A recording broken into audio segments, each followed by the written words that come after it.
Around this time last year, I sat in this very corner of my parlor and I said a lot of things which I don't regret. I said it from a place of fear, from a place of, ignorance, from a place of what I felt at the time. If you're new to my channel, if you're seeing me for the first time, I've been in a 1 year long distance relationship, or would I say marriage, with my husband because of the fact that around this time last year, he left Nigeria for Saudi Arabia and we were left behind due to some reasons that I shared, which some of them I still hold dear. I still believe strongly that if given the second chance to do it again, I will probably go through the same route. I'll probably still hold the same thoughts, the same ideas, the same everything. But fast forward to 1 year later, a lot has changed. We've been able to mature as a couple, to know what's good and what's not for our marriage. And this time around, we are relocating to Saudi Arabia with my husband. This is our passports. Me and the kids, me and 3 of my children, and I'm going to be highlighting with you why it seems like it's been opened is because my husband has been like, we're leaving next week, we're leaving literally, it's Wednesday today, we're leaving on Monday. So he's been like, why haven't you opened the package to know what's inside? Like, do you really trust everyone like that? But yeah, he just wanted to make sure that our documents were still intact. In here, they gave us our marriage certificates, the church one. They gave it to us. They gave us back because we submitted them, and my children's birth certificates. And then these are our passports, and in each of them there is a stamp, I would say, of, I don't know if you guys can see it, it's in Arabic,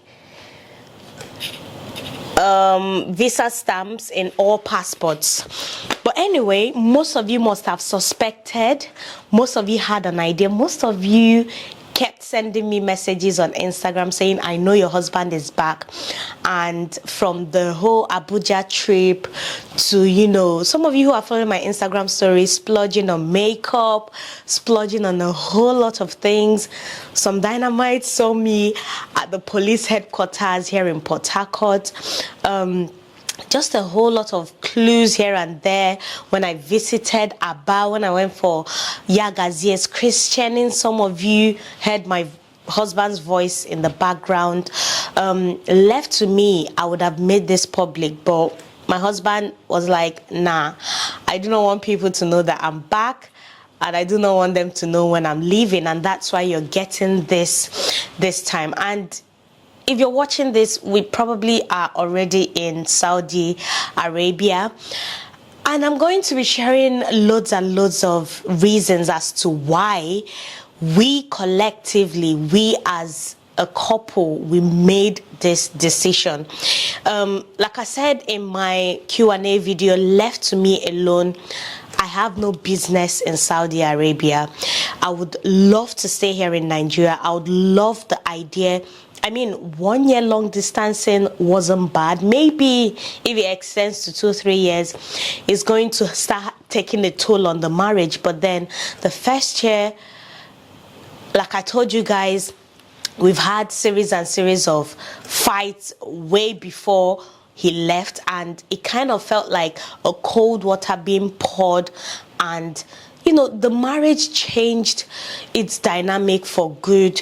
That's not even a reason. I'm just highlighting some of the things I discussed in the Q&A. Like I said, left to me, I would stay in Nigeria because I have all the help, all the support, but at this point, as a family, it is no longer pragmatic. It is no longer pragmatic for some of the reasons that I gave before. The very first being, my husband has to go and test the waters. When I used to think of Saudi Arabia, not now, when I used to think of Saudi Arabia, I always thought of what the media always fed us: violation of human rights, beheading, kill, like just the whole 9 yards of it all. It was so extreme because of the things like, I never hear anything positive about Saudi Arabia, but with my husband having gone and, stayed there for over a year, for the most part, every single day, I FaceTime him when he's out and about in the hospital, everywhere. And there are Nigerians even living there. There are doctors, there are dynamites who even live in my husband's city. And they're like, why don't you come? It is not as bad as you think. Obviously, they have their culture, they have their traditions, they have all of that. Just as we have the things that make us Igbos, you have the thing that makes you Yoruba, the things that make you Hausa. People respect it. People know, okay, this is what is peculiar to the Igbos. We need to respect it and not try to change it. And that's the same thing that is going on in Saudi Arabia. Everyone mustn't be westernized. And I'm not saying that there aren't bad things, like really horrible things there, but I mean, the way I always perceived it has totally changed. Number two, the reason was, financially, the plan was to save more, because Saudi is just a means to an end. It's not our final destination. We still have somewhere we're going. And financially, because the past 6 months in Nigeria, I do not know where you're staying, where you're living, but things have been crazily, and I'm not exaggerating, things have gone up twice. Some things 50%, some 100%, some even 200%. It's gone up by that much, and it's becoming not realistic, because sometimes the amount my husband will send as of November, December, January last year, it's not even practical anymore now, because everybody has, because of the whole inflation thing, everything has gone up. Even servicing your generator, everything has literally gone up, and it's no longer pragmatic, like I said, to save. My husband is even saving more than us here, because living in Nigeria, living in Africa, you're expecting that things should be cheaper, and sending money and converting and spending in naira, you should be able to save more and not spend more, you get. But because we're living apart, he's spending there in real and we're spending here in naira, inflated naira. It's just mad. Where the savings, how are we gonna save? And I don't know how I'm going to explain this, but those of you living here in Nigeria, you know how the past 6 months it's been, rich or poor, you do know. So my husband and I, we put heads together and we calculated that living together, staying together, and staying over there in Saudi, we are going to spend less than the amount he's sending here, and he's spending there, and he's also spending. It just doesn't make any sense. The third reason is this whole long distance marriage. Yes, I did enjoy it because of the help and support, but it took a toll on me emotionally, knowing fully well that there is that lack of, I wouldn't say lack of, the absence of my husband. Like, there are certain things that since my husband came back, Somjachi has picked. Like, Somjachi used to run away from potty to poo. He pees in the toilet. He pees, but to poo, he'll poo on the floor. In a matter of days, I don't know how my husband did it. He didn't spank him. He didn't beat him. He has started using the toilet. It's just mad. There are things that fathers naturally can get children to do, you will be shouting, screaming, breaking your head, hitting your head, and that child go still get coconut head. That child will not listen to you. And I've noticed that in the past 1 week or thereabouts, there's been mad changes with my children, with a lot of things, and I cannot bear another year in the absence of my husband. I just cannot, not just as a father, but as a husband.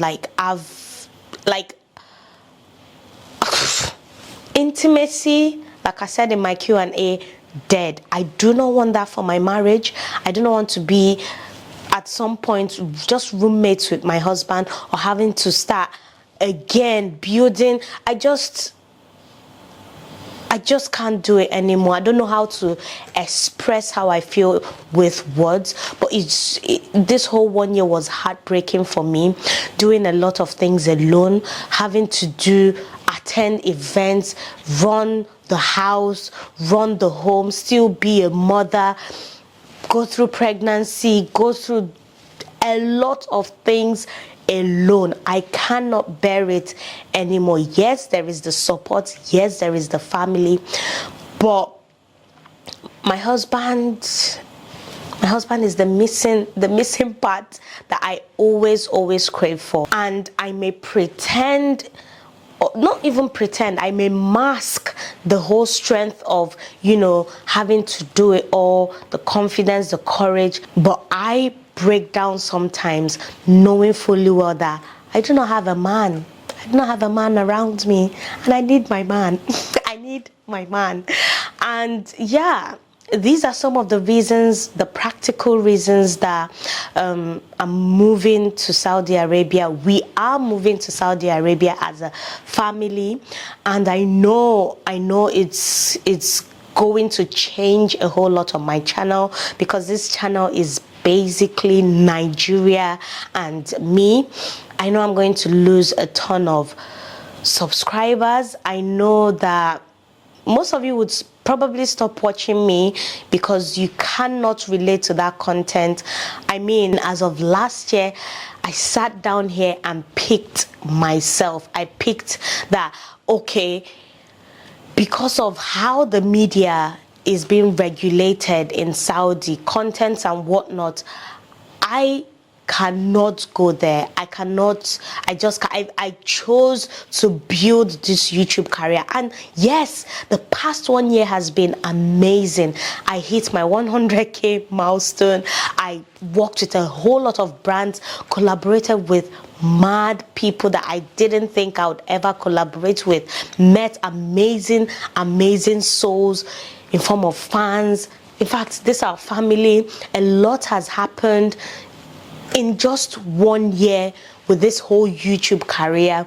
And at the end of the day, it's just a career, and I've put it way above my family by choosing to stay.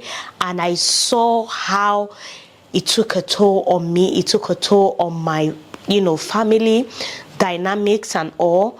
Yes, you're seeing someone who is always consistent, always on your screen. Like literally for the past 1 year, I've been posting every single week. Every single week I post, and there is absolutely nothing wrong with that. Maybe you should think of it like that. Maybe it was a coping mechanism. Maybe it was a way not to think about the things I'm going through. Maybe it's just a way to get out of the things I have to deal with in real life. But I'm done choosing my YouTube career over my family. If this dies, it dies. If it doesn't, fine. Like I said, I know I'm going to lose a ton of followers. I know I'm going to lose views, subscribers and whatnot over family, but I'm willing to take that risk for the people that I love, for the missing part, for something that I truly cherish. Like, if you do know me, you'd know that I am highly family oriented. I put family way above anything else. anything else. I put family number one. And having to choose that over this past year, I mean YouTube, I wouldn't say it's the worst, or it was the worst decision, but then I regret it somewhat. And yeah, I just hope that you still stick around. I just hope that even if I'm not so consistent, even if I do not post every week, every 2 weeks, every month, whenever I'm here, I get to see you, I get to relate with you. Wish me luck, wish me the very best. It's not going to be the easiest move, because it's just going to be just me, my husband, and the 3 children. I'm not promising anything because of the whole situation. I'm not gonna promise anything, but let's see what Saudi has to bring. I'm excited, I'm excited that I'm doing this with my husband and my children. It is an absolute change on this channel, a different dynamic, a different, let's call it growth. Let's not call it something bad or negative. Let's call it growth. And I pray that you're willing to ride on this rocky, not so sure journey with me. If you're watching this and you feel disappointed with my decision, I don't know, but I hope in the nearest future you get to understand. The next series of vlogs you're going to be seeing here on are just, getting ready to move, relocating and settling. Hopefully you ride with me, and yeah, see you guys in the next one. I don't even know how to end this vlog, but yeah, I feel like it's gonna be, I don't know, but yeah, see you guys in my next one. Bye.